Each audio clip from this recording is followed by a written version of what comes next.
যার অঞ্চলের বড় বড় মটকা বা কলসের মতো। গাছটি সাধারণ কোনো অবস্থায় ছিল না, আল্লাহর নূরের তাজাল্লি সেটাকে ঘিরে রেখেছিল। কখনো স্বর্ণের প্রজাপতি, কখনো বা অবর্ণনীয় সব রঙের ছটা গাছটিকে আচ্ছাদিত করে ফেলছিল। সেই রঙের সৌন্দর্য এতটাই তীব্র ও মোহনীয় ছিল যে আল্লাহর কোনো সৃষ্টির সাধ্য নেই সেই রূপের বর্ণনা দেওয়ার। এই গাছের গোড়া থেকেই প্রবাহিত হচ্ছে 4টি নহর। 2টি নহর জান্নাতের ভেতরে প্রবাহিত, আর বাকি 2টি পৃথিবীতে, নীল ও ফোরাত নদী হিসেবে বিস্তৃত। এই অপরূপ দৃশ্যের মাঝে হঠাৎ জিব্রাইল আলাইহিসসালাম থমকে দাঁড়ালেন। নবীজি অবাক হয়ে তাকে জিজ্ঞেস করলেন, হে জিব্রাইল, আমাকে কি এই অচেনা পথে একা রেখে যাবে? তুমি কি আমার সাথে আসবে না? জিব্রাইল আলাইহিসসালাম তখন অত্যন্ত কাতর কণ্ঠে ভীতির সাথে উত্তর দিলেন, ইয়া রাসূলুল্লাহ, আমাকে ক্ষমা করবেন, আমার সীমানা এখানেই, এটাই মাকামে জিব্রাইল। আমি যদি এখান থেকে আর 1 চুল পরিমাণ বা আঙুলের 1 কর পরিমাণও সামনে অগ্রসর হই, তাহলে মহান রবের নূরের তাজাল্লিতে আমার 600 নূরের ডানা জ্বলে পুড়ে ছারখার হয়ে যাবে। আল্লাহ আমাকে এর চেয়ে বেশি কাছে যাওয়ার অনুমতি বা ক্ষমতা দেননি। অতপর সেখানে নেমে এলো রফরফ নামের এক বিশেষ সবুজ রঙের গদি বা বাহন। তখন নবীজি খুবই শান্তভাবে সেই রফরফে চড়ে বসলেন।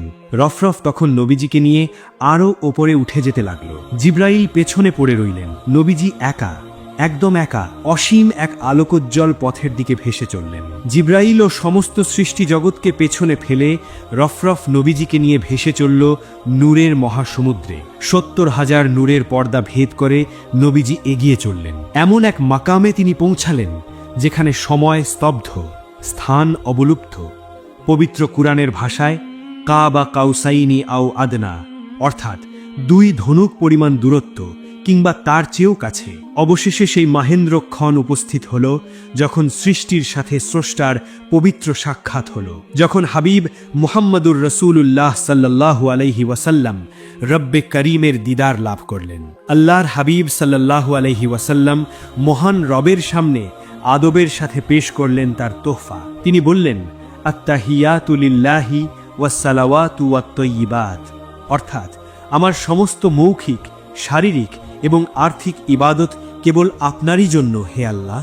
মহান আল্লাহ তার বন্ধুর এই নিবেদন গ্রহণ করলেন এবং উত্তর দিলেন, আসসালামু আলাইকা আইয়ুহান নাবিয়্যু ওয়া রাহমাতুল্লাহি ওয়া বারাকাতুহু, অর্থাৎ হে নবী, আপনার উপর আল্লাহর শান্তি, রহমত ও বরকত বর্ষিত হোক। প্রিয় দর্শক, এই মুহূর্তে নবীজি চাইলেই নিজের জন্যে সবকিছু চাইতে পারতেন, কিন্তু তিনি এই পরম আনন্দের মুহূর্তেও আল্লাহর একান্ত সান্নিধ্যেও তার গুনাহগার উম্মতকে ভোলেননি। আল্লাহর সালামের উত্তরে তিনি স্বার্থপরের মতো একা শান্তি গ্রহণ করলেন না। তিনি বললেন, আসসালামু আলাইনা ওয়া আলা ইবাদিল্লাহিস সালিহিন, অর্থাৎ এই শান্তি কেবল আমার ওপর নয়, শান্তি বর্ষিত হোক আমাদের ওপর এবং আপনার নেককার বান্দাদের ওপরও।